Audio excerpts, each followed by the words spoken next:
హెబ్రీయులకు రాసిన పత్రిక 2వ అధ్యాయం 1వ వచనంలో రాయబడినట్టు మనము అది అనుదినము అది గమనించాలి. అప్పుడే దేవుని వాక్యాన్ని మనం వినగలుగుతాము. ఎంతమంది కావున మనము విడిచిపెట్టి ఈ యొక్క 3 దిన సభలో కూడా నిన్న సంగతి ఒక సబ్జెక్ట్ గా ఒక రికార్డ్ గా మన హృదయంలో ఉండాలి. దేవునికి స్తోత్రం. గతంలో యెషయా దేవుని సేవకుడితో విజయవాడ నుంచి వచ్చిన దైవజనులతో ఏం మాట్లాడినారు? పరలోక రాజ్యానికి పోవడానికి ఏమేమి అడ్డుపడుతున్నది అని, ఇశ్రాయేలు కానానుకు వెళ్తున్నప్పుడు ఏమేమి అడ్డు వచ్చిందనే విషయాన్ని మాట్లాడి పరలోక రాజ్యానికి మన రోడ్డుని క్లియర్ చేశారు ఆ దైవజనులు. హల్లెలూయా, ఆమేన్. అవునా? వేరే సబ్జెక్ట్ ఏమన్నా? అయితే ఈ రోజున ఈ 2 దినాలు ఒక వెరైటీగా దేవుడు మాట్లాడుతున్నాడు. ఉన్న పాటి నుంచి మనం దిక్కుగా లేవాలంట. దేవునికి స్తోత్రం. తర్వాత అప్పుడు రేపు కూటం అనేది కాదు. దేవుడు అనుగ్రహించిన దినంలో, దేవుడు అనుగ్రహించిన ప్రత్యక్షమైన సమయంలోనే ఆ సమయాన్ని మనం సద్వినియోగం చేసుకోవాలని ఒక పురికొలకు దేవుడు మన కట్టి నేర్పుతున్నారు. కనుక మిన్న సంగతులను విడిచిపెట్టి దేవుళ్ళు కూడా కొట్టుకొని పోయినట్లు వాటి అందు ఏమేంటంట? విశేష జాగ్రత్త. హల్లెలూయా. ఏ జాగ్రత్త అమ్మా? నిన్న వాక్యంలో విశేష జాగ్రత్తగా రాసి పెట్టుకోనండి. ఇక్కడ ఒక అమ్మాయి రాలేదు, అమ్మాయి రాసి పెట్టుకోండి, మంచిగా రాస్తుంది. రాబోయే దినాల్లో మంచి ప్రవృత్తిగా సంఘానికి మాదిరిగా నిలబడటానికి కూడా ఆమెకు అవకాశం ఉంది. ఇక్కడ ఏమో రాలేదు. అయితే అలాగనే రాసుకోవాలి. సబ్జెక్టుగా మన హృదయంలో, మన తలంపుల ఆలోచనలో ఉంటుంది. మనసులో ఉంటే కొన్ని మర్చిపోయే అవకాశం ఉంటుంది. రాసుకుంటే ఎక్కడ పోదు. దేవునికి స్తోత్రం. కాబట్టి తప్పకుండా మనం రాసుకోవాలి. ఆమె పెళ్లి పేపర్ డైరీ ఉండాల్సిందే ప్రతి విశ్వాసులకు. అప్పుడే కొన్ని దినములు దాటిన వారే సంఘంలో నిలబడగలుగుతారు, వాక్యములు బలపరచబడతారు. అలాగనే కూర్చుని విని నిద్రపోయిపోయి మనం ఉంటే బతుకంతా ఇక్కడ కూర్చున్నట్టే అయిపోతుంది. కనుక సంఘానికి దేవుడు ఎందుకు పిలిచారో దాని కొరకు దిక్కుగా మనం వాక్యం ద్వారా వాక్యం విని, ఈ సభలు ఈ విధంగా ఎంతో భార భాషతో కలిగినటువంటి సభలు ఇది మామూలు కాదు. మీరు నిలబడి పెడితే మీకు అర్థమవుతుంది. అయితే మనం ఒక కూటం పెట్టుకోలేకపోతున్నాం మన ఇంట్లో. అయితే ఇలాంటి సభలు ఏర్పాటు చేయాలంటే ఇది సాధారణమైన అన్ని సంఘానికి కాదు, అన్ని సేవకులు కూడా పురుషులుగా మేము సేవ చేస్తున్నాం. మాకు కూడా ఇది సాధ్యం కావట్లే. అలాగని యాకోబు గారికి కూడా అలాంటి సాధ్యం కావట్లే. మరి ఆ విధంగా దేవుడు ఇక్కడ అన్ని సాధ్యపరుస్తున్నారంటే దేవుడు మిమ్మల్ని అత్యధికంగా ప్రేమిస్తున్నారని అర్థం అన్నమాట. దేవునికి మహిమ కలుగును గాక. ఎక్కువ మాట్లాడడానికి లేదు కానీ అందరూ చప్పట్లు కొట్టి దేవుడు నామని మహిమపడిన మాటల్లో ప్రయోజనం వేసి దేవునికి వర్తమానాన్ని తీసుకొస్తాం.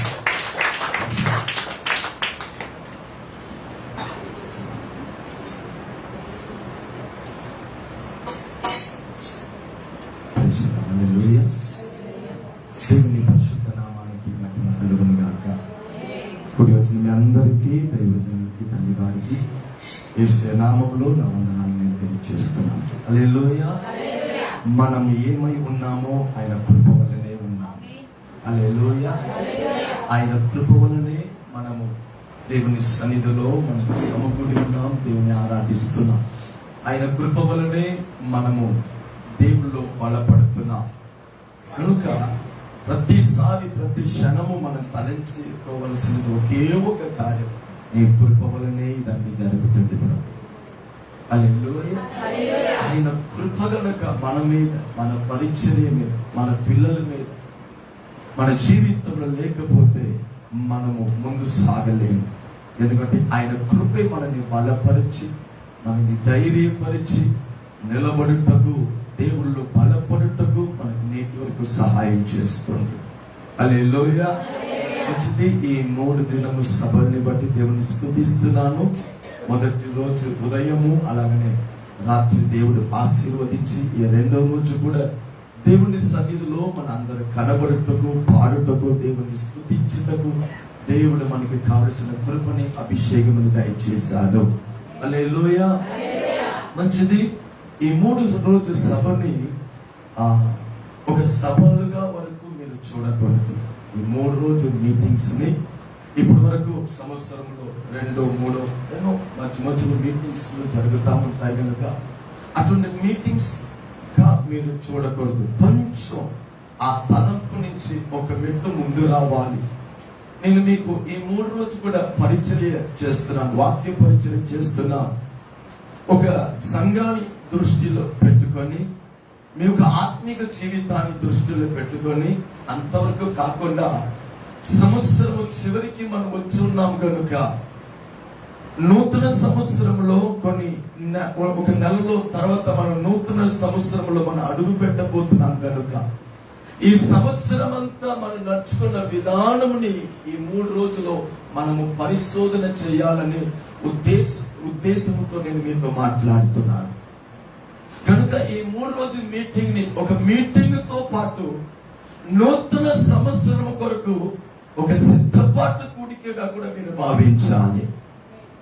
ఈ సంవత్సరం పాటులో భక్తి ఎలా ఉంది, ఈ సంవత్సరం అంతట్లో ఆత్మీయ జీవితం ఎలా ఉంది, ఈ సంవత్సరం అంతట్లో వాక్యానికి నేను ఎంత లోబడ్డాను, ఈ సంవత్సరం అంతా సంఘములో ఎంత విధేయత చూపించాను, ఈ సంవత్సరం అంతట్లో నా ఆత్మీయ తల్లితో నా బంధాన్ని ఎలా కొనసాగించాను, ఈ సంవత్సరంలో ఎన్నోసారి దేవుడు నా హృదయాన్ని వాక్యముల నుండి తట్టినప్పుడు ఆ మాటకి నేను ఎంతగా లోబడ్డాను. ఈ సంవత్సరంలో దేవుడు కొన్ని సందర్భము నా కుమారుడా, నా కుమార్తె ఈ అనుభవాన్ని విడిచిపెట్టు అని నాతో మాట్లాడినప్పుడు ఆ మాటకి ఎంతగా నేను లోబడ్డాను. ఈ సంవత్సరము ప్రారంభంలో జనవరి 1వ తారీఖులో నేను వాగ్దానం పొందినప్పుడు, లేకపోతే ఈ సంవత్సరం కొరకు మొదటి నెలలో నేను ఏడ్చానే, అప్పగించానే, సమర్పించుకున్నానే.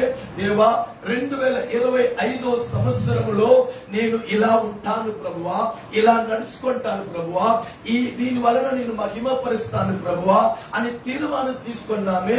ఈ 11వ నెలలో ఈ 27వ తారీఖులో ఒకసారి వెనక్కి తిరిగి చూడాలి. నా మాటలో నేను నిలబడి ఉన్నానా?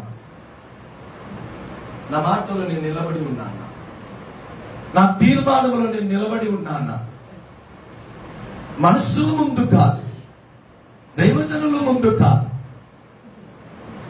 దేవాది దేవుని ముందు నేను నిలబడి హృదయాంతరంగములో వ్యక్తిగతంగా కుటుంబంగా నేను చేసిన తీర్మానములో నేను ఈ రోజు నిలబడి ఉన్నానా?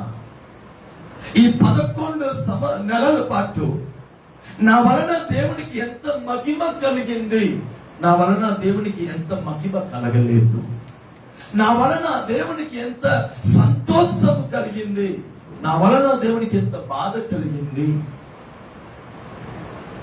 ఈ 11 నెలల వరకు నా వలన సంఘానికి ఎంత మేలు కలిగింది. ఈ సమస్తముని ఈ 3 దినములు వాక్యం ముందు, ఆరాధన ముందు మీరు మిమ్మల్ని నిదానించాలి. హల్లెలూయా. అందుకే అంటాను, ఇది ఒక కూడిక వరకు కాదు, నూతన సంవత్సరానికి మనల్ని సరిచేసి, మనల్ని సిద్ధపరిచి, మనల్ని రూపాంతరపరిచి ఒక సభలుగాను మీరు భావించాలి. హల్లెలూయా. ఆశీర్వాదం పొందుటకు ఇంత పెద్ద సిద్ధపాటు అవసరం లేదు. నా బైబిల్ చెప్తుంది, నమ్మకమైన వాడు మిండుగా దేవుని పొందుతారు. యథార్థత దేవుని ముందు కరెక్ట్ గా ఉందా? మీ ప్రార్థన కరెక్ట్ గా ఉందా? దేవుని త్రోవల కరెక్ట్ గా ఉన్నారా? సింహపు పిల్లలు కూడా ఆకలి అవ్వచ్చు, ఆయన్ని ఆశ్రయించిన వారికి ఏ మేలు పొందు ఉండదు. ఆయన తన వాగ్దాన ప్రకారం మనల్ని నడిపిస్తాడు. కానీ దానికంటే అతి శ్రేష్టమైన విలువైన ఒక కార్యము, నేను నా యేసు మధ్యలో ఉన్న బంధము, జీవితము సరిచేయబడాలి. ఈ 2024 లాగా 2020 ఉండకూడదని మనం ప్రార్థించామే. ఇప్పుడు 2025 సంవత్సరం లాగా 2026 ఉండకూడదు. అది ఇంకొన శ్రేష్టంగా, అది ఇంకొన మహిమగా, అది ఇంకొన దేవునికి ఇష్టానుసారంగా, అది ఇంకొన వాక్యానుసారంగా, దానివల్ల దేవుని చిత్తం నెరవేరినట్టు నా బ్రతుకు ఉండాలంటే ఈ కాలంలో మనము దేవునికి అప్పగించాలి. బలిపీఠం మీద మన జీవితాన్ని మనం పెట్టాలి. వాక్యం ముందు మనము నిలబడాలి.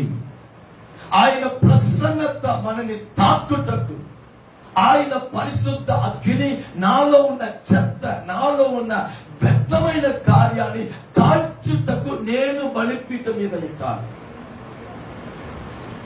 ఎక్కడ పడితే అక్కడ అగ్ని రాదండి. వ్యర్థమైన అగ్ని రావచ్చు. దేవుని అగ్ని బలిపీఠం మీద అప్పగించబడిన వస్తువు మీదే దిగి వచ్చింది. ఎక్కడ పడితే అక్కడ దేవుని అగ్ని రాదు. దేవుని అగ్ని రావాలంటే అక్కడ ఒక సమర్పణ ఉండాలి. దేవుని అగ్ని రావాలంటే ఆ జంతు వధించబడాలి.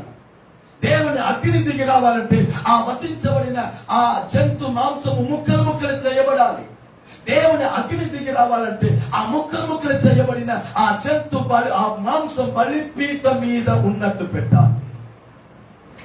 దాని తర్వాత అగ్ని దిగి వచ్చిందంటే దేవుడు ఆ ఆరాధనని, అర్పణని అంగీకరించారని అర్థమే.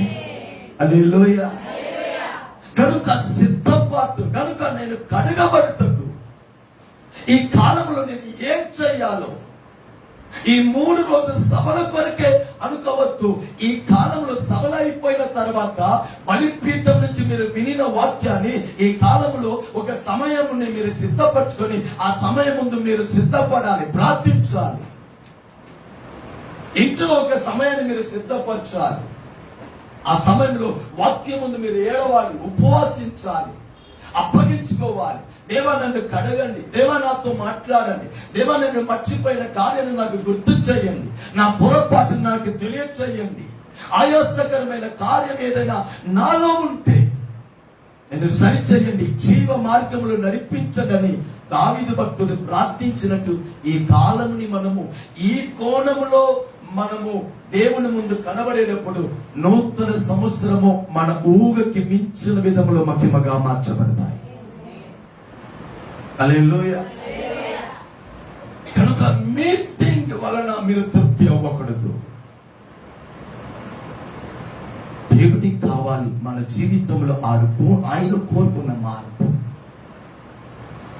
ఈ ఉదయం నేను మీతో మాట్లాడే ఆ వాక్యాన్ని దేవుడు నిజంగా రూఢిపరిచాడు. ఎలా అంటే అయ్యగారు జాజా గారు ప్రార్థించినప్పుడు చివరిగా మారు మనసుకి తగిన ఫలము ఫలించినట్టు అదే నేను మాట్లాడబోతున్నా. హల్లెలూయా. గనుక దేవుని సన్నిధిలో వాక్యాలు వినేటప్పుడు ఒక తపనంతో మీరు వినాలి, ఒక వాంఛతో మీరు వినాలి. నాతో మాట్లాడండి ప్రభువా. మీకు తెలుసా, భూమి దున్న పడకుండా పని అక్కడ చేయలేము. ఒక రైతు అక్కడ విత్తనం విత్తాలంటే, పని మొదలు పెట్టాలంటే, మంచి పంటని ఆయన చూడాలంటే, పని అన్ని మొదలు పెట్టాలంటే ముందు ఆ భూమిని ఆయన దున్నుతాడు. ఆ భూమిని, ఆ మట్టిని స్మూత్ చేయాలి. ఆ భూమిలో ఉన్న పిచ్చి చెట్టు మొత్తం తీసివేయబడాలి, రాయన్ని తీసివేయబడాలి. విత్తనానికి తగినట్టు ఆ భూమి మార్చబడుతుంది. తనకి తగినట్టు కాదు. రైతు తనకి తగినట్టు ఆ భూమిని దున్నాడు, ఆ విత్తనానికి తగినట్టు ఆ భూమిని దున్నుతాడు. ఆ విత్తనానికి తగినట్టు ఆ మట్టిని సరి చేస్తాడు. ఆ విత్తనానికి తగినట్టు ఆ భూమిలో ఎటువంటి కార్యక్రమం చేయబడాలో చేస్తాడు. ఎందుకు తెలుసా? అప్పుడే ఆ విత్తనం నుంచి మంచి పంటలు వస్తుంది. అనేకులు ఆ పంట వలన పోషించబడతారు. కనుక మంచి పంటని చూడాలంటే, ఆ విత్తనము బలముగా ఎదగాలంటే, ఆ విత్తనము లోతుగా ఎదగాలంటే, ఆ విత్తనము ఆ మట్టితో కలిసిపోవాలంటే, వేరుతనాలంటే, తగిన సమయంలో ఫలము ఇయ్యాలంటే, ఆశీర్వాదం చూడాలంటే, ఈ ప్రాసెస్ కి ఆ భూమి దున్నబడాలి, సరిచేయబడాలి, కంచవేయబడాలి, రాయి తీయబడాలి, పిచ్చి చెట్టులు తీయబడాలి. అడ్డంగా ఉన్న కార్యము, అడ్డగించే కార్యము, ఎదుగుదలకి అడ్డంగా ఉన్న కార్యం, వేరు తన్నుటకు అడ్డంగా ఉన్న కార్యం ఏదైనా ఉందో సమస్తాన్ని రైతు ముందు దున్నిన తర్వాత, శుభ్రం చేసిన తర్వాత, ఆయన మనస్సుకి ఇప్పుడు విత్తనము విత్తవచ్చు అని తలంపు వచ్చిన తర్వాత పనిని మొదలు పెడతాడు. దీనిని బైబిల్ సిద్ధపాటు అని మాట్లాడుతుంది. సిద్ధపాటు. వినే వాక్యము నా జీవితంలో ఫలించాలంటే, అది ఎదగాలంటే, నా బ్రతుకు, నా ఆత్మీయత, నా నడవడిక, నా ప్రవర్తనలు, పరిశుద్ధత, నీతి కలిగిన బ్రతుకు, దేవుడు నాకు ఇచ్చిన కృప, దేవుడు నాకు ఇచ్చిన వరము, ప్రతి విషయంలో నేను మరొక స్థాయికి వెళ్ళాలంటే ఈ సంవత్సర ఆఖరిలో ఉన్న మనము వాక్యము చేత దున్నపడాలి. పరిశుద్ధాత్మ అగ్ని చేత వ్యర్థమైన కార్యము కాల్చబడుటకు నేను అప్పగించాలి. కొత్త వారిని దేవుడు బలవంతపరచవచ్చు, కానీ 20 సంవత్సరంగా వాక్యం వినే వారిని వచ్చి ఆయన బలవంతపరచాడు. నీకు అన్ని తెలుసు. నీ మనస్సులో దాగము లేవా? నీ మనస్సులో వాక్యం గురించి ఆకలి, నీ మనస్సులో దేవుని ప్రసన్నతని గురించిన వాంఛ, నేను మారాలి, నేను స్థిరపడాలి, నేను బలపడాలి, నా మీద దేవుని కృప రావాలి, ఇయాల ఉన్నట్టు రేపు నేను ఉండకూడదు, రాబోయే దినంలో నా ఎదుగుదల వ్యత్యాసంగా ఉండాలి, నాలో ఉన్న ఆత్మిక ఫలము ఇంకనూ విస్తరించబడాలి అని మీలో వాంఛ, ఆసక్తి కనబడాలి. హల్లెలూయా. కనుక వినుటతోనే మనం ఆత్మీయత అయిపోకూడదు. వినినది నాలో ఏదో ఒక కార్యము చేయుటకు నేను చేసే బాధ్యతని నేను యథార్థంగా చెయ్యాలి. ఆత్మీయత మనం అనుకున్నట్టు లేదండి. ఆత్మీయత మనని నిత్య రాజ్యానికి నడిపించే ఒక గొప్ప వరము. హల్లెలూయా. కనుక ఇటువంటి అనుభవాన్ని దృష్టిలో పెట్టుకోండి. ఇటువంటి కార్యాన్ని, సంఘాన్ని, మీ ఆత్మక జీవితము నీ దృష్టిలో పెట్టుకొని నూతన సంవత్సరానికి మనం సిద్ధపడవలసిన కార్యాన్ని దృష్టిలో పెట్టుకొని నేను మీతో పరిచయం చేస్తున్నాను. ఆత్మ దేవుడు వాక్యాన్ని ముద్ర వేయును గాక. హల్లెలూయా, హల్లెలూయా. మీరు కరెక్ట్ గా వాక్యాన్ని వింటే, ఆసక్తితో వాక్యాన్ని వింటే, పేతురు ప్రసంగించినప్పుడే ప్రజల మీద ఆత్మ దిగి వచ్చినట్టు మీరు సరిగ్గా పరమేశ్వరుకి దేవుని వాక్యాన్ని వింటా ఉన్నప్పుడు ఆయన వినేటప్పుడే దేవుడు మీలో కార్యాన్ని మొదలు పెట్టేస్తాడు. ఒక బలము మీలో దిగి వచ్చేది, మీలో ఒక రూపాంతరముని మీరు చూస్తారు. ఇటువంటి అనుభవంతో మన దేవుని వాక్యాన్ని విని దేవుళ్ళు మనం బలపడుతుంది గాక. మంచిది. ఈ పూట మన ధ్యానము కొరకు మత్తయి సువార్త 3వ అధ్యాయము, మత్తయి సువార్త 3వ అధ్యాయము. మీకు తెలిసిన వాక్య భాగమే మీకు జ్ఞాపకం చేస్తున్నాను. 3వ అధ్యాయము 2వ వాక్యమని, పరలోక రాజ్యము సమీపించి ఉన్నది, మారు మనసు పొందుడు అని యూదయ అరణ్యంలో ప్రకటించుచుండెను. చాలు. ఈ 3వ అధ్యాయం 2వ వాక్యంలో బప్తిస్మా ఇచ్చే యోహాను జన సమూహం ముందు నిలబడి, యూదులు అక్కడ ఉన్నారు, గ్రీకిస్తులు అక్కడ ఉన్నారు, చాలా గొప్ప జన సమూహం, వ్యత్యాసమైన డిపార్ట్మెంట్ కి చెందిన వారు అక్కడ ఉంటే, వారి మధ్యలో ఈ సేవకుడు, సమర్పణ గల ఈ సేవకుడు, పరిశుద్ధమైన జీవితము గల ఈ సేవకుడు, ఆత్మ చేత నింపబడిన ఈ సేవకుడు ప్రజల మధ్యలో వచ్చి ఒక మాట చెప్తున్నాడు, పరలోక రాజ్యము సమీపంగా ఉంది.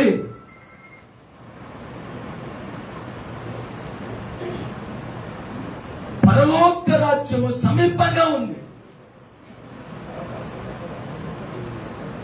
యేసయ్య రాకడ సమీపంగా ఉంది. పెళ్లి కుమార్తె సంఘాన్ని తనతో తీసుకుని వెళ్ళుటకు రారాజు యేసు సిద్ధంగా ఉన్నాడు. ఆయన రాకడికి కావలసిన సిద్ధపాటు ఆయా చోట్ల కనబడుతూ ఉంది. కడవరి దినముని గురించిన ప్రవచనలు, సూచనలు మన కన్ను ముందు దేశములో మనం చూస్తా ఉన్నాం. దేవుని రాజ్యము సమీపంగా ఉంది. హల్లెలూయా. ఆ మాటని వారికి గుర్తు చేసి ఆ మాటతో ఆ దేవుని రాజ్యంతో మీ జీవితం కనెక్ట్ అవ్వాలంటే మారు మనసు పొందండి అన్నాడు. హల్లెలూయా. ఆ మహిమ కలిగిన రాజ్యముతో మీరు కనెక్ట్ అవ్వాలంటే, ఆ మహిమ కలిగిన రాజ్యానికి మీరు పాలవ్వాలంటే, ఆ మహిమ కలిగిన రాజ్యానికి మీరు కూడా స్వతంత్రించే వారిగా పోవాలంటే మారు మనసు పొందండి అంట. హల్లెలూయా. ఈ మాటని యేసయ్య కూడా మాట్లాడుతున్నాడు. అదే మత్తయి సువార్త 4వ అధ్యాయము 17వ వాక్యాన్ని చదవండి. అప్పటి నుండి యేసు అప్పుడు నుండి యేసు పరలోక రాజ్యము సమీపించి ఉన్నది పరలోక రాజ్యము సమీపించి ఉన్నది గనుక మారు మనసు పొందడని చెప్పుచు మారు మనసు పొందండి అని చెప్పుచు ప్రకటింప మొదలుపెట్టాడు. చాలు. దేవుని సేవకుడైన యోహాను అదే మాట చెప్తున్నాడు. దేవుని రాజ్యం సమీపంగా ఉంది. ఆ రాజ్యంలో దుఃఖము లేదు, ఆ రాజ్యంలో కన్నీటి లేదు, ఆ రాజ్యంలో పోరాటం లేదు, ఆ రాజ్యంలో పాపం లేదు, ఆ రాజ్యంలో శోధన లేదు. అది మహిమ కలిగిన రాజ్యము. అది ఒక అద్భుతమైన రాజ్యము. మనము నరకానికి తప్పించబడుటకు కారణమే ఆ రాజ్యము కొరకే. మన పాపము శపించబడుటకు కారణమే ఆ రాజ్యము కొరకే. మనకు అభిషేకం ఇయ్యబడుటకు కారణమే ఆ రాజ్యము కొరకే. మనల్ని సంఘంలో నడిపించుటకు కారణమే ఆ రాజ్యానికి సిద్ధపడుటకే. దేవుడు ధూళి లాంటి వారికి అభిషేకాన్ని ఇచ్చి వరమునిచ్చి సేవకులుగా తయారు చేశాడే కారణమే ఆ సేవకులు సంఘాన్ని ఆ రాజ్యానికి సిద్ధపరచుటకే. హల్లెలూయా. దేవాది దేవుడు పరలోకాన్ని విడిచి శరీరధారిగా ఈ భూమిలో వచ్చి ఆయన మరణించుటకు కారణము, పునరుద్ధానంగా తిరిగి లేవుటకు కారణము ఆయన మనకి ఆ నిత్య రాజ్యాన్ని చూపించినట్లే. మధ్య ఆకాశములో ఆయన రాబోతున్నాడు. తన సంఘాన్ని సిద్ధపడిన పరిశుద్ధులని తనతో పాటు ఆ రాజ్యానికి తీసుకుని వెళ్ళుటకే. ఆ రాజ్యానికి మన వారసులు అవ్వాలంటే, ఆ రాజ్యానికి నేను చేరాలంటే, ఆ రాజ్యానికి రాక్కడలో నేను ఎత్తబడాలంటే, ఆ రాజ్యాన్ని నేను సుతంతరించుకోవాలంటే సింపుల్ మాట, మారు మనసు పొందండి అన్నాడు.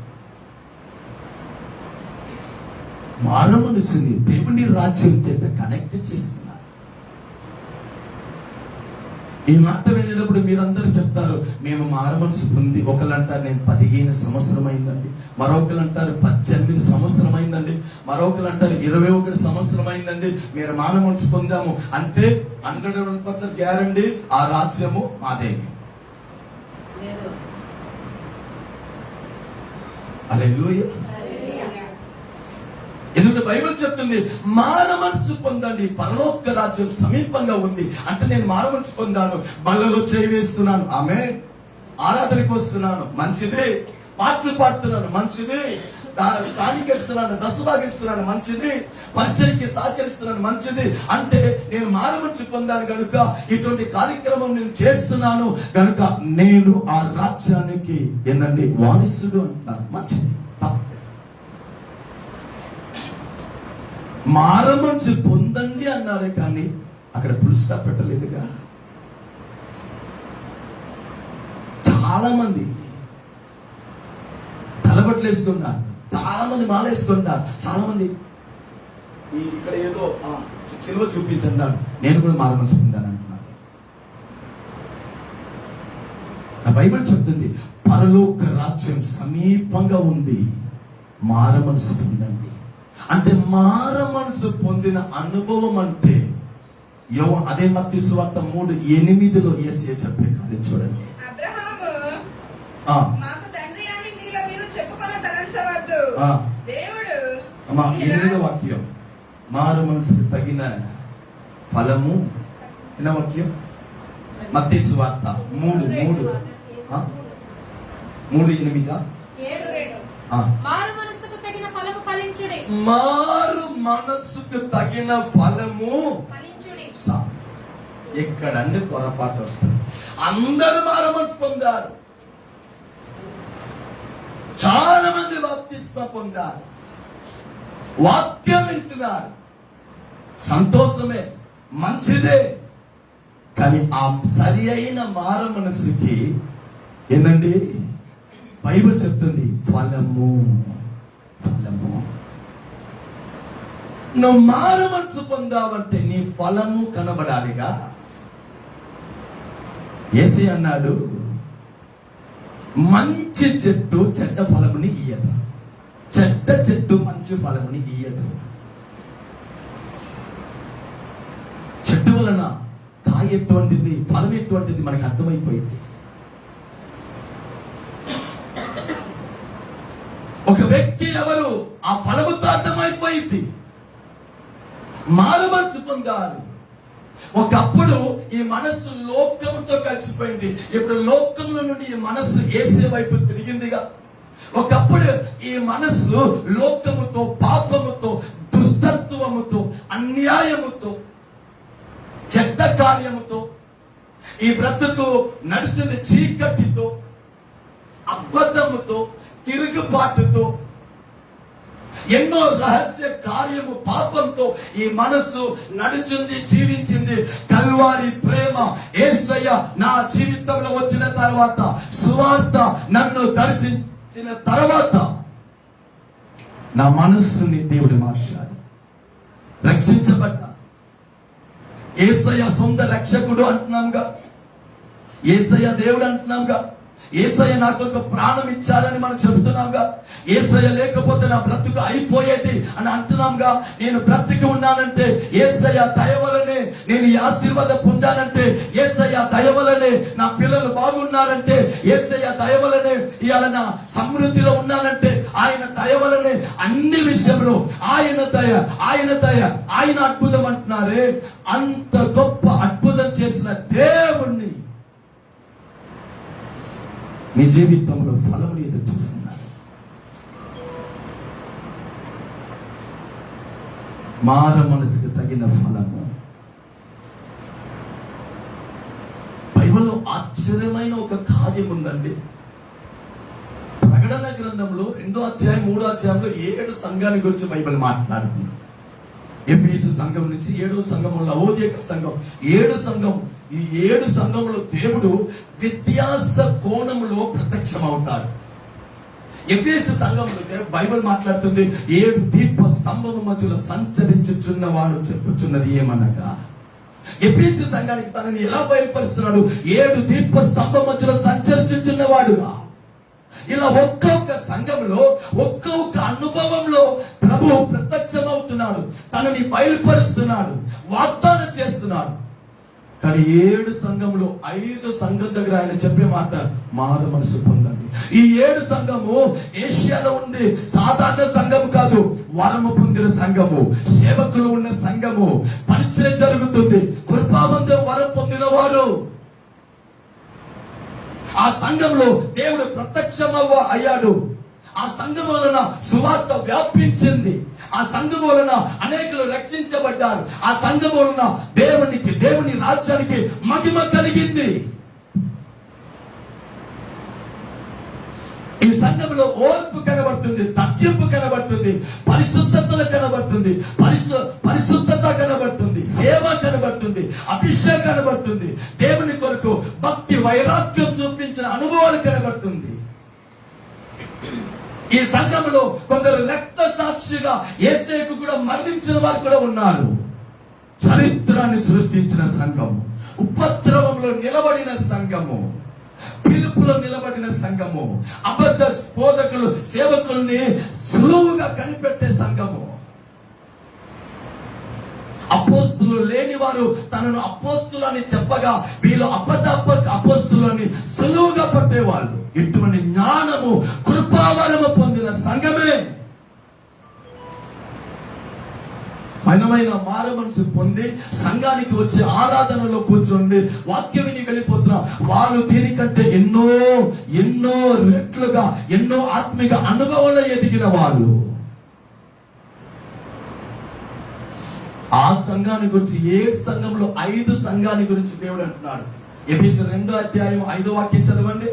నీవు అట్లు చేసి నీవు ఏ స్థితిలో నుండి పడితివో అది జ్ఞాపకము చేసుకొని మారు మనసు పొంది ఏంటండి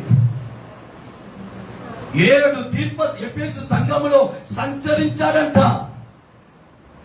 ఎఫెసు దేవుని ప్రేమించిన సంఘమంట, ప్రయాసపడే సంఘము, సేవ చేసే సంఘము, దేవుని వాక్యాన్ని కైకొన్న సంఘము. కాలం గడిచిన తర్వాత ఫలంలో తేడా వచ్చేసింది.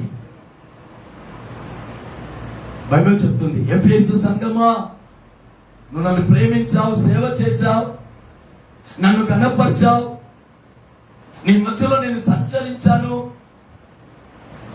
కానీ ఆత్మీక ఫలం విషయంలో మొదటి ప్రేమ ఇప్పుడు కనబడట్లేదు. మొదటిలో కనబడిన సమర్పణ ఇప్పుడు లేదు. ఏదో నా సమయం ఎక్కడో నువ్వు ఇచ్చేసావు. ఈ హృదయంలో నాకు మొదటి స్థానం ఇచ్చావు, ఇప్పుడు నీ హృదయంలో నాకు 2వ స్థానం ఇచ్చేసావు. నాకు ఇచ్చిన స్థానం ఇప్పుడు వేరే ఎక్కడో పోయింది. ఒకప్పుడు ఆ 7 దీప స్తంభం మధ్యలో నీ మధ్యలో సంచరించే విషయంలో నేను ఆనందించాను. ఇప్పుడు నీ మధ్యలో సంచరించాలంటే నాకు బాధగా ఉంది. ఏదో ఒక విషయంలో నువ్వు పడిపోయావు, కానీ ప్రార్థిస్తున్నావు, ఆత్మీయతను కొనసాగిస్తున్నావు, కానీ నువ్వు పడిపోయిన కార్యంని కనిపెట్టకుండా కప్పివేసి నేను ఆత్మీయంగా ఉన్నానని వెళ్తున్నావు.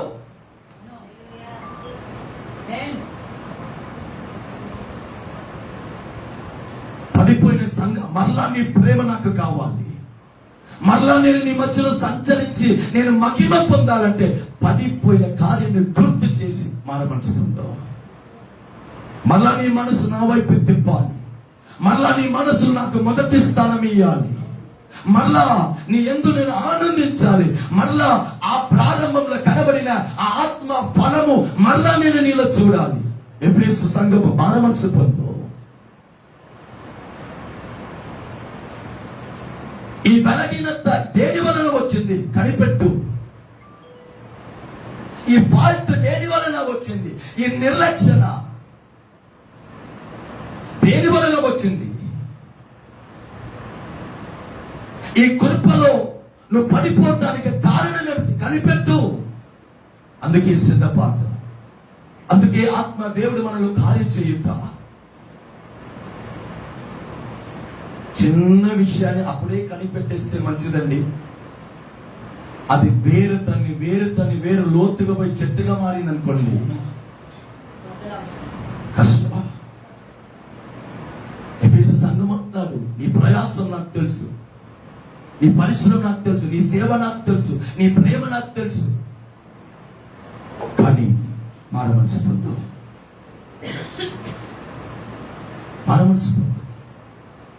అదే 2వ అధ్యాయము 16వ వాక్యాన్ని చదవండి. కావున చూడండి, ఇప్పుడు ఇంకొక 3వ సంగతంగా మారు మనసు పొందుకో.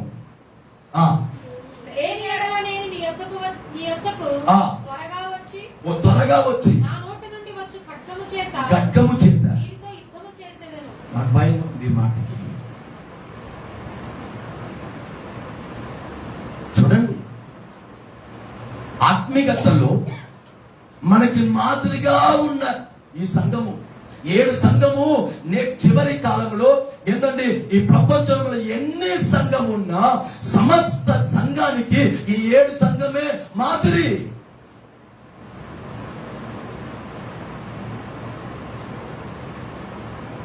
ఆ సంఘం మొదటి సంఘాన్ని నువ్వు దేనిని ఎక్కడ పడ్డావో అక్కడి నుంచి మరలా నువ్వులే మార మనసు పొందు, జీవ కిరీటాన్ని పొందుకుంటా. లేకపోతే దీపము నీళ్ళ నుండి తొలగించబడింది. ఇక్కడ అంటున్నాడు మారు మనసు పొందు, మారు మనసు పొందు. లోకస్తులతో మాట్లాడుతున్నాడా, దేవుని ఎరగని వారితో మాట్లాడుతున్నాడా, ఏసియాతో ఏదంటే అనుభవం లేని వారితో మాట్లాడుతున్నాడు కాదు. అభిషేకం పొందిన సంఘముతో, పరిచయం చేసే సంఘముతో, వరము పొందిన సంఘముతో, ఉపదేశంలో కట్టబడిన సంఘముతో, ఆరాధించే సంఘముతో, పరిశుద్ధాత్మ అభిషేకం అగ్ని పొందిన సంఘముతో మాట్లాడుతున్నాడు. మారమనసు పొందు, మారమనసు పొందు. ఒకవేళ నువ్వు మారమనసు పొందకపోతే ఏం చేస్తాడంట?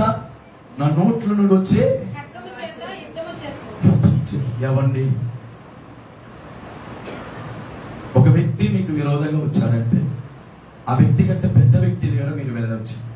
ఆ పెద్ద వ్యక్తి మీకు విరోధంగా వస్తే మీరు పోలీసు దగ్గర వెళ్ళవచ్చు. పోలీసు మీకు విరోధంగా ఉంటే ఇంకొక వ్యక్తి దగ్గర వెళ్ళవచ్చు. దేవుడే మనకు విరోధంగా నిలబడితే ఎవరి దగ్గర వెళ్ళగలుగుతాం?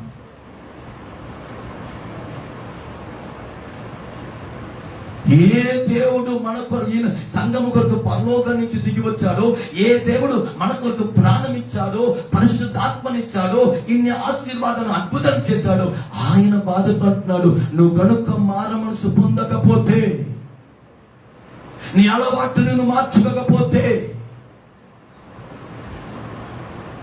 నేను నిన్ను ఒక సంఘములో ఒక ఉద్దేశంతో నాటాను, నీకు పరిచయం ఇచ్చాను, నీకు కృప ఇచ్చాను, నీకు సేవకులు ఇచ్చాను, నీకు సమస్తాన్ని ఇచ్చాను, కానీ నువ్వు దానిని నిర్లక్ష్యం చేసుకుంటా. మారకపోతే నేను నీతో యుద్ధం చేస్తాను. 22వ వాక్యం చదవండి. ఇదిగో నేను దానిని మంచము కట్టించి పట్టించి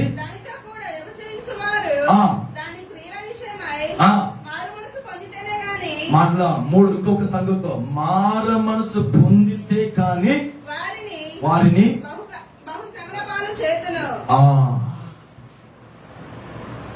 శ్రమ ఈరోజు ఎందుకు, నష్టం ఎందుకు? మార మనసును పొందకపోతే, నిన్ను మార్చకపోతే, మళ్ళా నీ హృదయం వాక్యంతో కలవకపోతే, మళ్ళా నీ హృదయం యేసయ్యతో కలవకపోతే, మళ్ళా నీ హృదయము ఆత్మీయతతో కలవకపోతే, మళ్ళా నీ హృదయము ఆయనకి ప్రథమ స్థానం ఇయ్యకపోతే, మళ్ళా నీ హృదయము పశ్చాత్తాపడి హృదయ అంతరంగంలో నుండి నువ్వు సమాపణ కోరుకోకపోతే, ఆయనతో ఐక్యత పడకపోతే శ్రమ.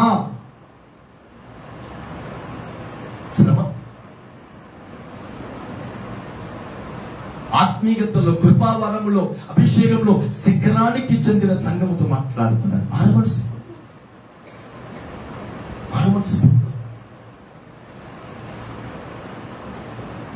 శ్రమ. 3వ అధ్యాయము 3వ వాక్యాన్ని చదువుతారా? నీవు ఎలాగ ఉపదేశం పొందితివో గై కొనుచు మారుమనసు పొందు. నీవు 2వ వాక్యం చదవండి. నీ క్రియలు నా దేవుని ఎదుట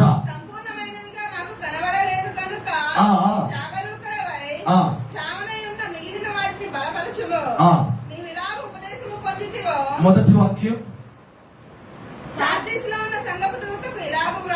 ఇలాగ రాయము, 7 నక్షత్రములను గలవాడు ఏమనగా నీ క్రియలను నేను ఎరుగుదును. ఏమనగా మాట వినండి, జీవించుచున్నానని నేను విశ్వాసి అని పేరు మాత్రమే. నాకు యేసయ్య అంటే తెలుసు అని పేరు మాత్రమే. నాకు కూడా ఒక సంఘం ఉందని పేరు మాత్రమే. నేను కూడా బైబిల్ చదువుతాను ఒక పేరు మాత్రమే. జీవించుచున్నానని పేరు మాత్రమే, కానీ జీవం లేదు. జీవం లేదు, స్పర్శ లేదు. యేసయ్య హృదయం వారికి అర్థం అవ్వలేదు. నా వలన దేవునికి బాధ కలుగుతుంది, ఆ స్పర్శ లేదు. జీవం ఉంటేనే బ్లడ్ సర్క్యులేషన్ ఉంటాయి.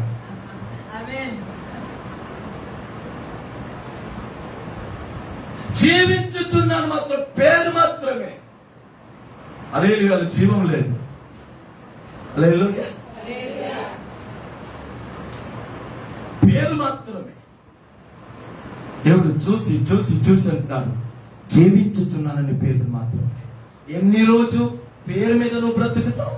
ఎన్ని రోజు ఏదో నేను ఒక విశ్వాసాన్ని పేరు మీద బ్రతుకుతావు? ఎన్ని రోజు ఏదో చిన్న వాక్యం విని ఆ పేరు మీద తృప్తి మీద బ్రతుకుతావు?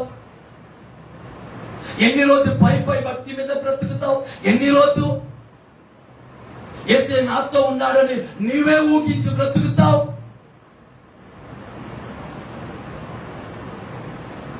ఆయన సజీవులకి దేవుడు కదా, మృతులకి దేవుడు కదా. జీవించుచున్నానని పేరు మాత్రమే కానీ మృతుడై ఉన్నావు. అందుకే అంటున్నాడు, నువ్వు చాలా ఉపదేశం విని ఉన్నావు, ఏం చెయ్యాలి? మారమనసు పొందా, మారమనసు పొందా. ఈ ప్రతి విషయంలో చెప్పండి, మారమనసు పొందు. పొందకపోతే అక్కడ తీర్పు, పొందితే అక్కడ ఉన్న ఆశీర్వాదాన్ని, జీవంని దేవుడు మాట్లాడుతున్నారు. 19 వాక్యం చదువుతారా? నేను ప్రేమించు వారిని అందరిని గద్దించి, నేను ప్రేమించే వారందరినీ గద్దించి శిక్షించుచున్నాను గనుక నీవు ఆసక్తి కలిగి మారుమనసు పొందుము. మారమనసు పొందు. ఐదో ఒక సంఘంతో అంటున్నాడు, ఆసక్తి కలిగి మారమనసు పొందు. బలవంతం మీద కాదు, నీకు ఆసక్తి. ఆత్మిక జీవితం ఇట్లా కాదు, వాక్యము ఇలా చెప్పట్లేదు, దేవుని పిల్లలంటే ఇలా ఉంటారు. బలవంతం మీద కాదు. ఈ కాలంలో సంఘంలో చూడండి, హల్లెలూయా అని అడగాలి, అప్పుడే హల్లెలూయా చెప్తారు. చప్పట్లు కొట్టండి, అడగాలి, అప్పుడే అన్ని అడుక్కోవాలి. చూస్తుంది ఆరాధనకి రాండి రాండి. ఆరాధన ఎవరి కొరకు నాకు చెప్పండి? ఆరాధన ఎవరి కొరకు? కానీ చూడండి, ఆరాధనకి వచ్చేయండి, వచ్చే 10 సార్లు చెప్పిన తర్వాత ఏంటండి, చాలా కొందరికి ఆదివారం వస్తుందని చాలా మందికి భయం. తెలుసా మీకు? ఆదివారం వస్తుందని చాలా విశ్వాసానికి భయము, బాధ. ఎందుకు? బైబిల్ తీసుకుని ఆరాధనకి వెళ్ళాలి, 3 గంటల వరకు కూర్చోవాలి. మరి ఆదివారం ఏం చేయాలని ఉద్దేశించుకున్నారు? బలవంతం, అన్ని బలవంతంగా. చర్చికి వెళ్ళకపోతే మళ్ళా దానికి 100 ప్రశ్నలు అడుగుతారు. ఈ గొడవలు గోత్రం ఎందుకు వెళ్ళి కంట గొనపడి వస్తామని కొందరు ఇలా విరక్తితో వచ్చి కూర్చుంటారు. బైబిల్ చెప్తుంది, మారమనసు పొందు ఆసక్తితో. నీవు గ్రహించాలి, దేవుడు నాకు ఇచ్చిన జీవితము ఎటువంటిది, నా దేవుడు నన్ను ఎలా మార్చాడు, ఎలా మార్చాడు. ఆయన నాతో వాక్యముల నుండి ఏం మాట్లాడాడు. ప్రతిసారి ఏదో ఒక అనుభవాన్ని దేవుడు మనకి నేర్పిస్తున్నాడుగా. ప్రతి ప్రసంగంలో దేవుడు ఒక అనుభవాన్ని, ఒక పాఠముని మనకి నేర్పిస్తున్నాడుగా. నా కుమారుడా, నా కుమార్తె, కుటుంబం ఎలా ఉండాలి, నీ పిల్లలు ఎలా ఉండాలి, నీ ప్రార్థన జీవితం ఎలా ఉండాలి, నీ పని చేసే స్థలంలో నీవు ఇలా ఉండాలి, సాక్ష్యం కలిగి ఉండాలి, నలుగురు ముందు యేసయ్య మహిమపడినట్టు ఇలా ఉండాలి, నీ మాటలు ఇలా ఉండాలి. ఇదేగా ప్రతిసారి బలిపీఠంలో నుంచి మన జీవితానికి కావలసిన ఒక పరిపూర్ణ అనుభవాన్ని దేవుడు నేర్పిస్తున్నాడుగా. దానిని ఆసక్తితో మనం విని ఉంటే, నా కొరకు దేవుడు మాట్లాడుతున్నాడని మీరు గ్రహించి ఉంటే ఎంత బాగుంటాయో. దేవుడు అంటున్నాడు, ఇప్పుడైనను ఆసక్తితో మారు మనసు, ఇప్పుడైనను గ్రహించు.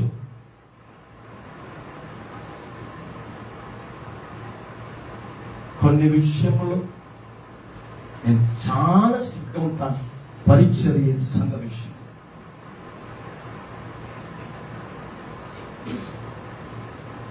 ఎందుకంటే ప్రతి అడుగు, ప్రతి విషయము దేవుని చిత్తం అక్కడ నెరవేర్చబడాలి. కోట్లు కోట్లు దూతలు ఆరాధిస్తూ ఉండగా, సింహాసనం మీద ఆసీనుడై ఉండగా, పరిశుద్ధుడు పరిశుద్ధుడు అని ఆయనని రాత్రి పగలు ఆరాధిస్తా ఉంటే మహిమలో సంచరిస్తున్నాడు. కానీ ఎక్కడో ఒక మూలలో మనము యేసయ్యా అని పిలిచేటప్పుడు, పాడేటప్పుడు సింహాసనం మీద ఆసీనుడైన దేవుడు మన మధ్యలో దిగి వస్తున్నాడంటే ఆయన్ని ఎంతగా మనం గౌరవించాలి. కోట్లు కోట్ల దూతలు సంచరించి ఆ మహిమ కలిగిన ఆ ప్రసన్నతలో రాజ్యములో ఆయన నివసిస్తే ఆ అతి పరిశుద్ధుడు ఆయన పిల్లైన మనము ఒక ఇంటిలో అయినా, ఒక షెడ్డులో, లేకపోతే ఒక చిన్న సంఘమో, లేకపోతే ఒక పెద్ద సంఘమో తన పిల్లలు యేసయ్యా అని పాడేటప్పుడు, నా నామంలో 2 3 ఎక్కడ కూడి ఉన్నారో వారి మధ్యలో నేను ఉన్నాను, ఉంటానని ఆయన మనని వెతికి మన మధ్యలో వస్తున్నాడంటే మనం ఆయనని ఎంతగా గౌరవించాలి. ఈరోజు ఎక్కడ ఎంతమంది ఆయనని ఎలా గౌరవిస్తున్నారు?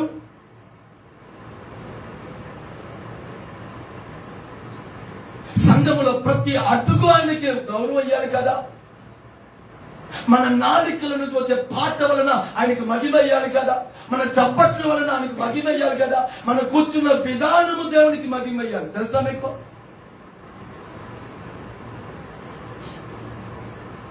ఒక క్రమం, ఒక మర్యాద. ఎవరి మధ్యలో మనం కూర్చున్నాం, ఎవరిని గురించి మనం పాడుతున్నాం, ఎవరు మన మధ్యలో ఆశీనులై ఉన్నారు, ఎవరి వాక్యాన్ని వింటున్నాం, ఎవరి వలన మనం బ్రతికి ఉన్నాం, ఇది ఆరాధనలో, మందిరంలో వచ్చిన ప్రతి హృదయంలో ఈ తలంపు ఉండాలి.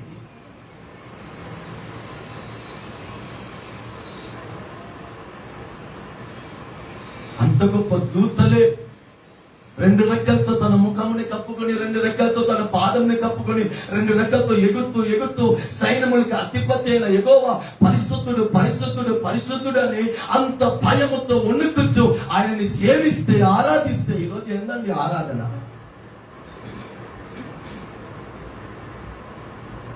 ఎంత నిర్లక్ష్యన, ఎంత ఆసక్తి లేని ఒక ఆత్మీయ జీవితం, భయం లేని ఒక ఆత్మీయ జీవితం.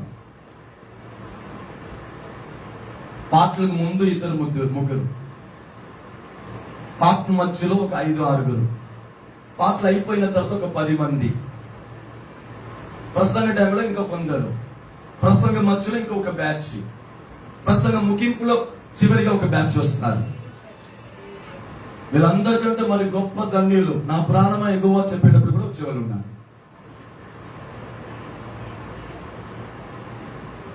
అంటే ఇప్పుడు ఆరాధన, దేవుని సన్నిధి అంటే వాళ్ళ అండర్స్టాండింగ్ ఏం తెలుసా? ఎప్పుడు వెళ్ళినా పర్వాలేదు, సంఘంలో వెళ్ళి అడుగు పెట్టి వచ్చేస్తే మంచిది. అలా అంటే సాగర్కి వెళ్ళి రండి,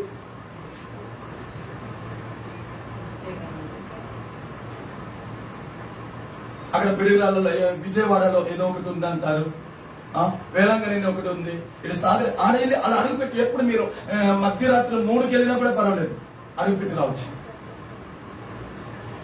నేను ఎప్పుడు చెప్తాను, సంఘము పుణ్యక్షేత్రం కాదు, సంఘము పరిశుద్ధుడు నివసించే దేవుని మందిరం. ఏదో వచ్చి అడుగు పెట్టేశాను, ఏదో వచ్చేసింది, అది కాదు.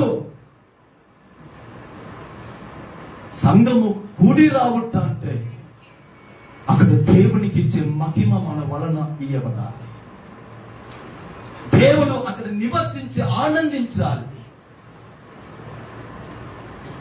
బైబిల్ చెప్తుంది, ఆసక్తితో నువ్వు మారు మనసు పొందాలి. ఏదో ఈ సంవత్సరం చివరిలో ఉన్నామని వరకు కాదు, మనము బైబిల్ ప్రకారం కడవరి దినములో ఉన్నాం. నూతన సంవత్సరం కొరకు మనం సిద్ధపడి ఉండకూడదు, యేసయ్య రాకడ కొరకు మనం సిద్ధపడి ఉండాలి.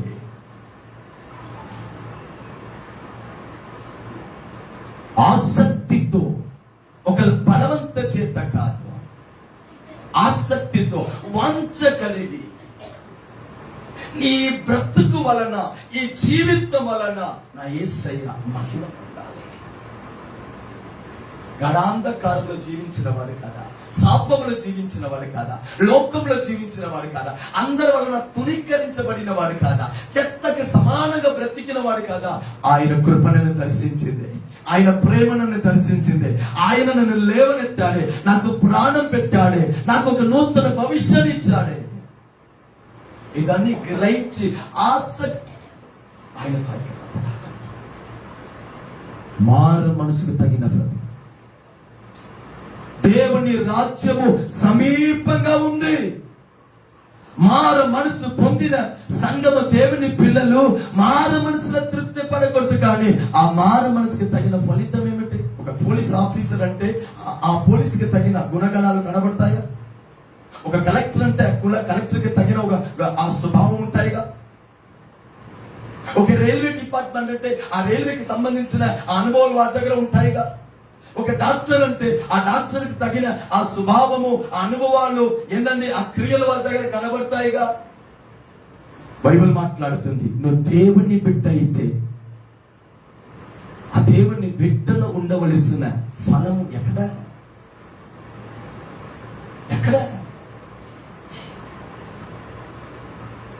మన ఇంటి లోపల ఉన్నవారే మనని గురించి సాక్ష్యం చెప్పగలుగుతారా? ఒక వ్యక్తి అన్నారు, అయ్యగారు నేను చర్చిలోనే మా ఆవిడని చూస్తున్నా, ఒకరోజు ఇంటికి రండి అన్నారు. ఒకరోజు ఇంటికి రండి, అప్పుడు మీకు పూర్తి వివరాలు తెలిసిపోయింది అన్నాడు.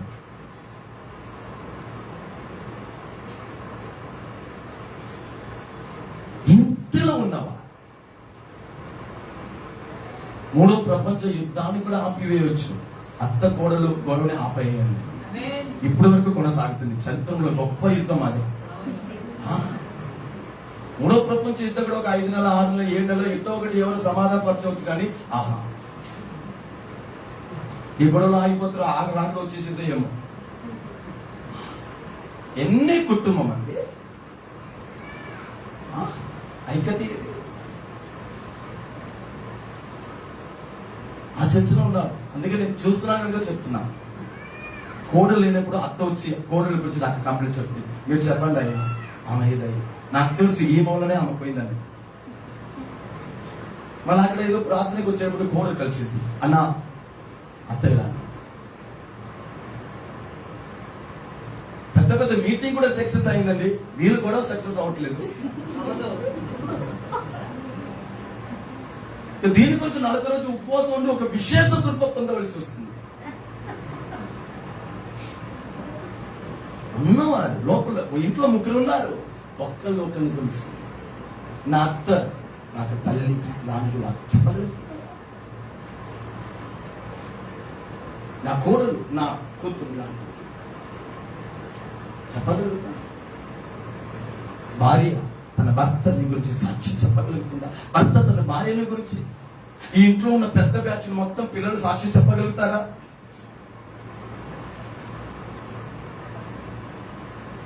కానీ మనందరూ హల్లెలూయా బ్యాచ్.